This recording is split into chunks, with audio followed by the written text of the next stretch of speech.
The polished chrome fixtures of the luxury sailboat glittered in the afternoon sun, scattering light across the pristine teak deck. I stood by the rail of the Odyssey, hands loosely clasped behind my back, watching my family approach the gangway. The Bayview Yacht Club stretched out, a silent forest of elegant masts swaying gently in the June breeze. My heart was a nervous drumbeat in my chest. Weeks of careful, detailed planning had culminated in this single, defining moment. Victor stepped aboard first, his expensive Italian leather shoes clicking against the deck. His eyes performed a meticulous survey of the boat's length, assessing the gleaming metal, the butter-soft leather seating beneath the canopy, the complex navigational equipment nestled in the helm station. His jaw dropped for a split second, a flicker of pure awe, before his habitual, condescending smirk resurfaced. Well, he drawled, running his perfectly manicured hand along the main seating area. How in the world did you manage to finance this floating palace, Richard? The audacity! The use of my first name, Richard, delivered with that precise, dismissive tone, landed like a cold slap. Never Dad, always Richard, as if my name were something cheap and ill-fitting. My daughter, Clara, followed him aboard, clutching her designer handbag tightly to her chest. She darted nervous glances around, her cheeks flushing pink with obvious embarrassment. Dad, please tell me you haven't liquidated your entire retirement account for this, she pleaded. Her voice carried the familiar, anxious note I had grown to dread. It truly is magnificent, Mr. Davies, Eleanor offered gently, her partner George nodding beside her as they stepped onto the deck. Thank you for inviting us. Victor was already exploring, his fingers tracing the outline of the GPS display as if claiming it. This satellite communication suite alone is valued at more than most people's annual income. Seriously, Richard, what were you thinking? He let out a laugh, brittle and devoid of genuine humor. Playing the yacht club elitist at your age? I simply don't understand the thought process. My chest tightened. I had painstakingly rehearsed this scene, imagining Clara's tears of joy when I unveiled the surprise. Instead, I watched her nervously fiddle with her purse strap, actively avoiding my eyes. I thought it would simply be a nice opportunity for the family to spend quality time together. I managed, my voice steady despite the emotional storm brewing within. Time together on what? Your late-life fantasy. Victor opened the storage hatch, peering inside as though conducting an inventory audit. I mean, I get the need to feel successful, but this level of pretense is honestly embarrassing. How much debt did you recklessly take on for this ephemeral fantasy? Clara lightly touched his arm. Victor, maybe we shouldn't. No, honey, this is a legitimate concern, he interrupted, turning to face me with arms crossed. Your father has clearly made deeply questionable financial decisions. We should hold a family intervention immediately to manage his remaining assets before he loses every last penny. Managing his assets. The phrase hung in the salty air like a toxic cloud, spoken as if I were a senile fool who had stumbled into a high-end dealership with a borrowed credit card. The charter company assured me every detail was accounted for. I replied carefully, letting the necessary lies settle. It tasted bitter, but it was essential for the next step. A charter? Victor's eyebrows shot up. Well, that's marginally less insane, though still utterly ridiculous for someone surviving on Social Security. My hands clenched behind my back. Social Security. I had successfully founded 3 companies, orchestrated their lucrative sale for figures he couldn't possibly comprehend, and managed decades of shrewd investment. But I wore simple khakis and a polo shirt, drove a modest American sedan, and still lived in the same humble home. To Victor, these simple choices made me poor. Why don't you all go explore below deck? I suggested, needing a moment of solitude. I'll prepare some light refreshments. Come on, babe, Victor said to Clara, already heading toward the main cabin entrance. Let's see just how much your dad foolishly spent on his little boat adventure. They disappeared below, Victor's voice echoing up through the hatch. Look at this faux marble countertop. Unbelievable. Your dad has completely lost his mind. Clara's nervous, apologetic laughter followed. George approached me quietly. It truly is magnificent, Richard. The workmanship is quite exceptional. I nodded, grateful for his genuine kindness, barely processing his words. From below, I could still hear Victor's voice, a constant, grating commentary of disbelief and thinly veiled mockery. Each word felt like a sliver of glass beneath my skin. George and Eleanor soon joined their partners below deck, leaving me alone, gripping the brass railing until my knuckles were stark white. The gentle lapping of the waves against the hull was a mockery. All I could hear was Victor's laughter, followed by Clara's voice. He must have blown his entire savings on this charter. It's so completely unlike him. Unlike him, my own daughter discussing me as if I were a distant, eccentric stranger who had suddenly developed delusions of wealth. I stared out at the harbor and wondered if this elaborate plan was a terrible mistake. But no, I had planned too meticulously. They simply did not yet understand the game. More muffled laughter drifted up, and my jaw tightened into a rigid vice. The brass compass mounted near the helm station caught my eye, its surface reflecting the sunlight. I reached out and gently touched it, remembering another moment, another day, when touching that very compass had brought a profound sense of accomplishment. 2 months earlier, on March 22nd, I stood in an expansive showroom of coastal luxury yachts, dressed in my best Navy suit. The salesman, a professional young man named Trent, guided me through the specifications of the Odyssey for the 5th time that week. The master stateroom features a king-size berth and a full, luxurious en-suite, Trent explained, his voice warm and efficient. The guest cabin has convertible berths, ideal for family outings. I nodded, picturing Victor and Clara's faces when they discovered their own private quarters. The yacht was 48 feet of pristine fiberglass and polished chrome, every surface gleaming. I ran my hand along that same brass compass, envisioning teaching future grandchildren the basics of celestial navigation. "And you are certain about the complete financing terms?" I asked, though my decision was made. The certified check for $3.5 million was folded securely in my suit pocket, drawn on an account Victor couldn't even imagine existed. "Absolutely, Mr. Parker. Full payment today means immediate ownership transfer after the final safety inspection and registration." Trent smiled. "Your family will absolutely adore the surprise."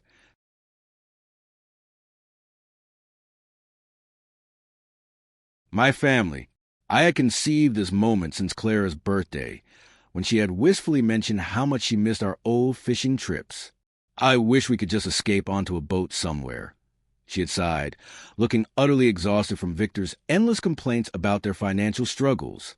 This, I had realized, was the perfect solution, a floating sanctuary where we could rebuild our fragile relationship, far from Victor's constant need to undermine everyone around him.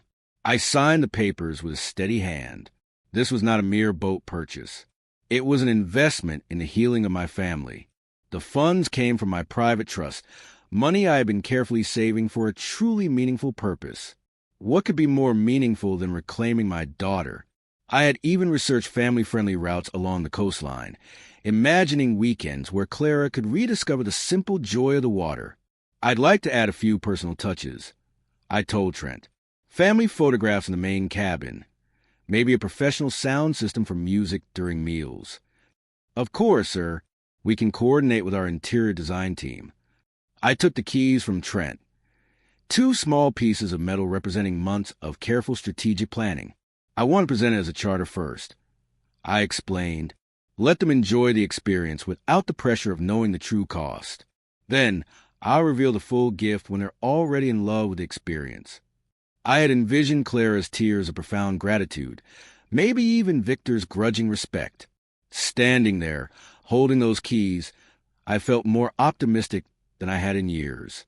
My deliberately modest lifestyle had served its purpose. Everyone had profoundly underestimated my financial resources. The surprise would be complete. Back in the present moment, I opened my eyes, the hopeful memory dissolving. The harbor stretched before me, but the warmth I had felt was replaced by something hard and cold. Below deck, I could still hear Victor's voice. Footsteps approached on the teak behind me. The hope that had carried me through 2 months was crystallizing into cold, calculated resolve. The generous father who signed those papers in March was learning a devastating lesson about the true nature of his son-in-law. Navigation required knowing precisely where you stood before you could plot a new course.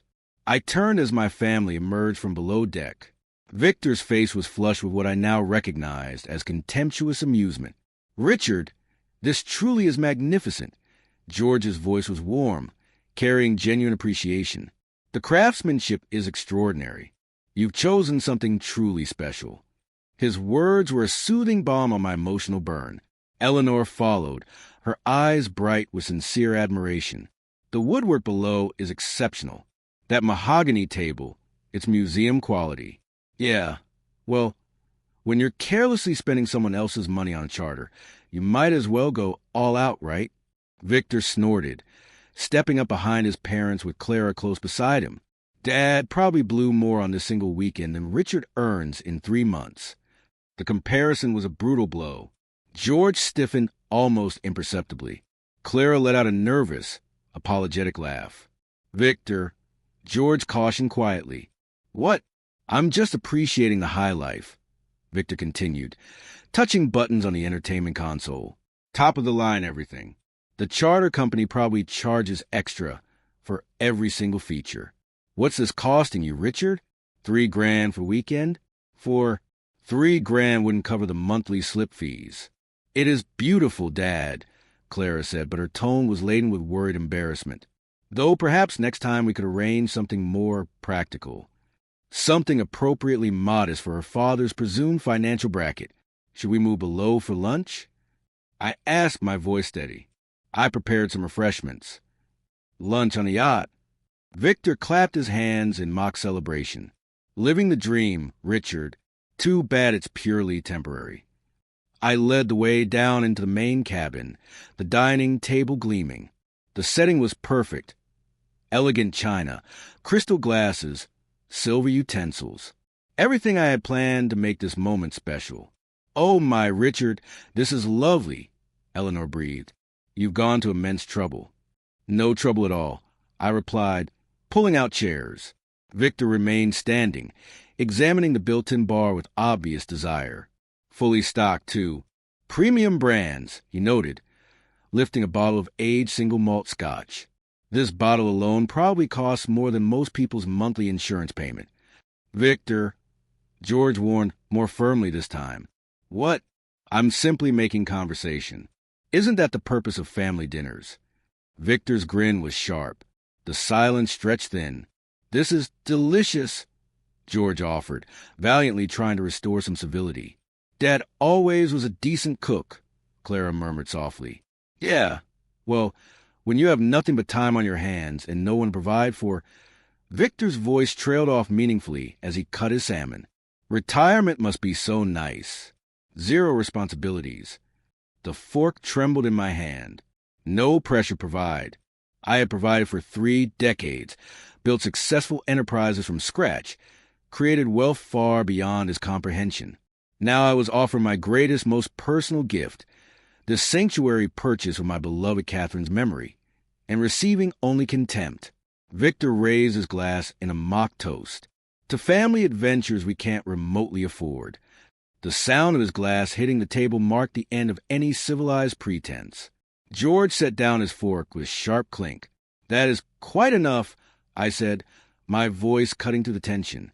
"You will cease this behavior immediately." Victor's eyebrows shot up in theatrical surprise. "Behavior? I am merely being honest about the reality of the situation. Someone in this family must acknowledge financial reality." "The reality," I replied, each word measured, "is that you are a guest aboard this yacht. You will demonstrate appropriate respect, or you will disembark immediately." Clara gasped.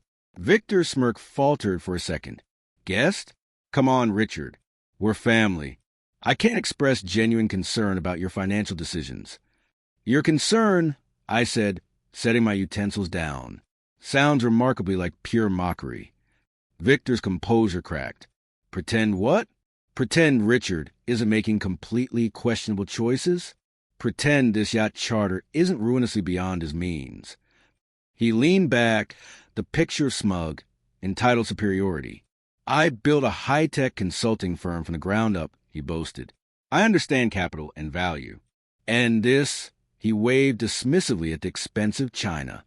This is a clear case of someone trying to play in a league where he fundamentally doesn't belong. Clara nodded almost imperceptibly. A tiny motion I caught. She agreed with him.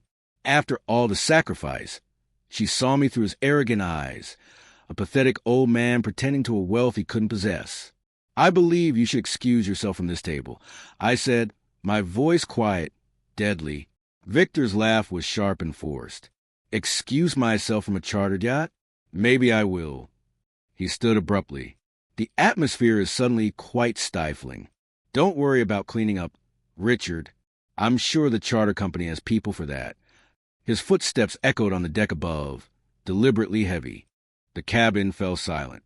George spoke first, his voice heavy with shame. Richard, I sincerely apologize.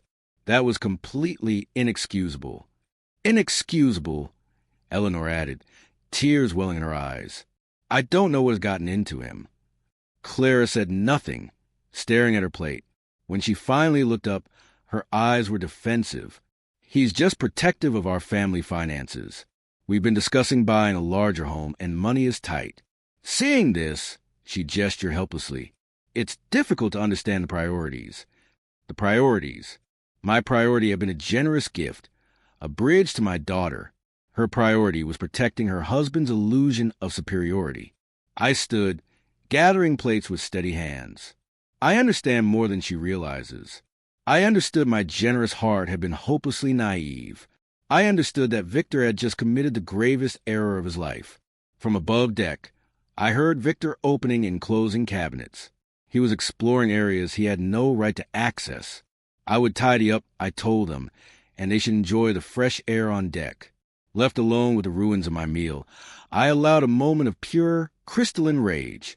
Then I began to plan the execution. I waited until the others were settled on deck. The sound of running water from above deck made me pause. Then came the soft, faint scraping of something metallic. George's engineer's instinct, or my own, screamed a warning. Victor was definitely not just looking around. I listened to the sounds. Water running briefly, cabinets opening and closing, a sharp, metallic grinding noise that made me pause mid-motion with the crystal glasses. That was not the sound of simple curiosity. That was deliberate, malicious activity. A few minutes later, Victor reappeared at the top of the stairs, looking remarkably composed. Sorry about that, he said, sliding back into his seat with a slight, private smile. Just needed a moment to fully appreciate the craftsmanship. This truly is an impressive boat. The complete, rapid reversal in his tone sent alarm signals to my entire nervous system. Victor did not apologize. Victor did not admit he was wrong. And Victor never, ever complimented anything he had been openly mocking moments earlier. I think I should check the galley, I said, cutting through his feigned politeness. I found him at the sink, his hand frozen on the faucet handle, water streaming from the tap in an uncontrolled torrent. It seems to be jammed, he said, tugging at the handle with theatrical effort. Won't shut off completely. Must be one of those peculiar older boat issues. I moved Victor aside. I saw the damage instantly. Fresh scratches on the chrome finish, deep gouges that had not been there this morning. The internal mechanism ground stiffly. This was not simple wear and tear. This was deliberate destruction, clumsily disguised as an accident. Probably just needs some lubrication, Victor suggested helpfully. Marine fixtures are constantly corroding. I knelt to examine the base more closely, tracing the gouges. The pattern was consistent with a wrench or pliers. Someone had gripped the faucet with excessive force, twisting until something snapped inside. Dad, can you fix it? Clara asked, genuine concern in her voice. It is definitively broken, I said, standing slowly. The internal valve mechanism is heavily damaged. Victor nodded sympathetically. Charter equipment, gets abused by previous users. Good thing it happened now. The barely concealed satisfaction in his voice was sickening. He was enjoying this, not just the inconvenience he had caused, but the opportunity to play the helpful, sympathetic family member while I dealt with rental problems. The damage looks almost deliberate, George observed, frowning. Salt air is corrosive, Victor suggested smoothly. It's probably been weakening for months. I'll check the boat's maintenance manual, I said finally. What I actually needed was the security camera footage I had installed last month. Victor wanted to play games.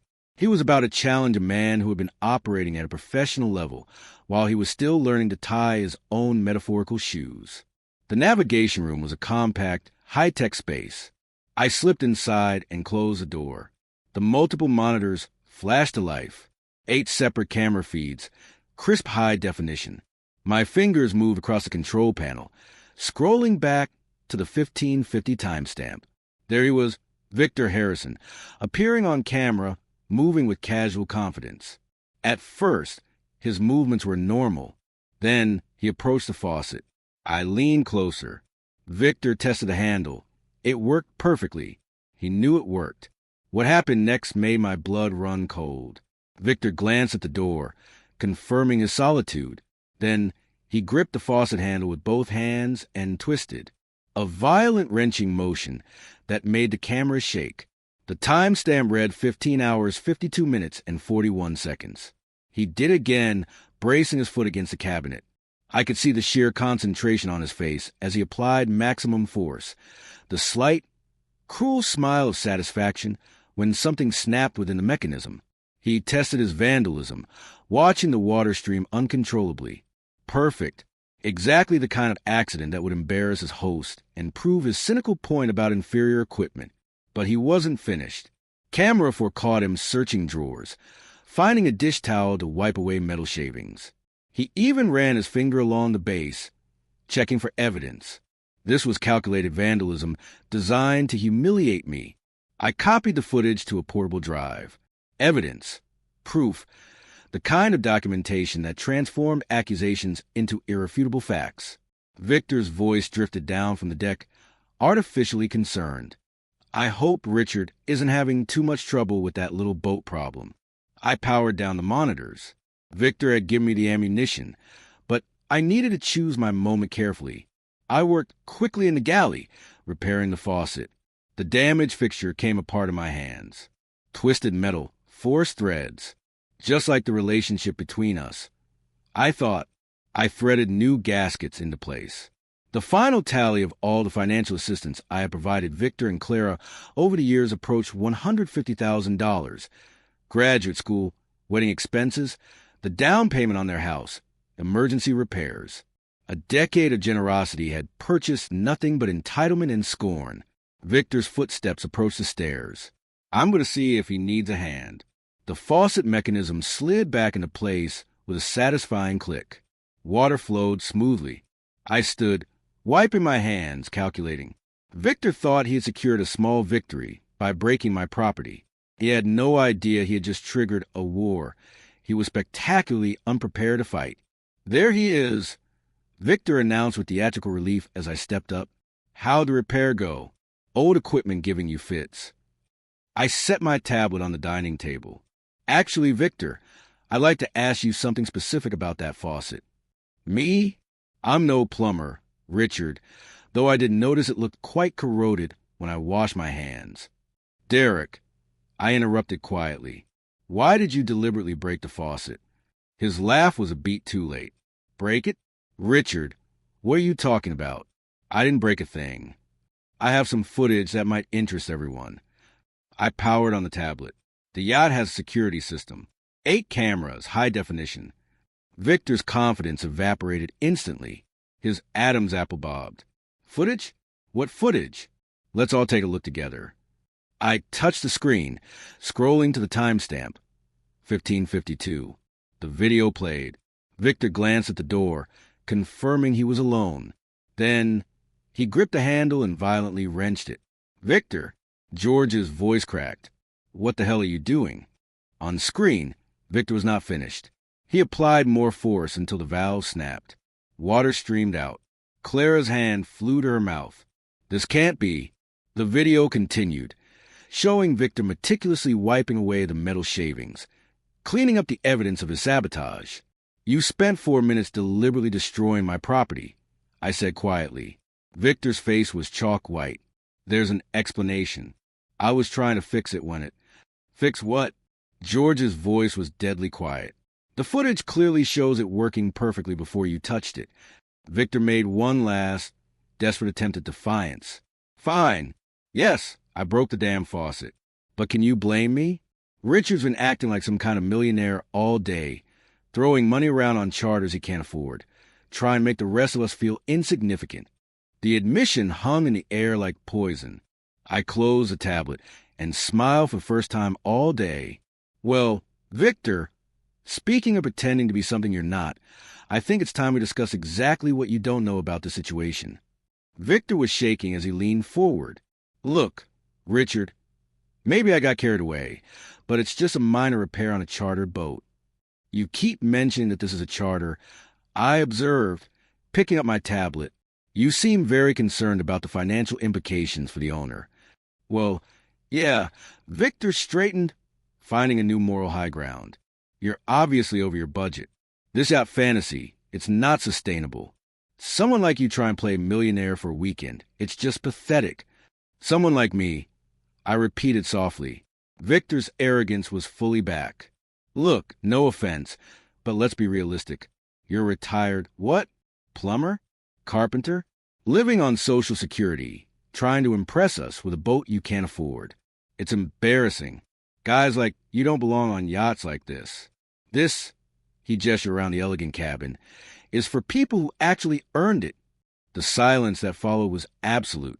I stood slowly, my voice calm as the morning mist. Victor, I said, this is my yacht. The words dropped like anvils. Victor's mouth opened, closed, then opened again without sound. Clara's hand flew to her chest. George looked like he'd been struck by a lightning bolt. You're what? Victor whispered. My yacht, I repeated clearly.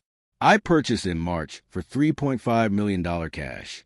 The Odyssey is registered in my name with the Coast Guard. The marina has my credit card on file for monthly slip fees. I let each fact settle. I purchased it as a gift. A gift for who? Clara finally found her voice. I looked directly at Victor, watching comprehension dawn in his eyes like a brutal sunrise. For you and your husband. The sound Clara made was a ragged sob. Victor went completely white. $3.5 million. George said slowly, his voice thick with horror. You were going to give them a $3.5 million yacht, plus another $150,000 in direct financial support over the years. I didn't. We had no idea, Victor stammered. No, I agreed.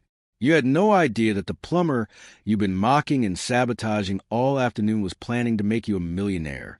The irony settled over the cabin. Victor had just destroyed his own inheritance with his own hands. I corrected gently, was planning to give you a yacht. The offer is permanently withdrawn.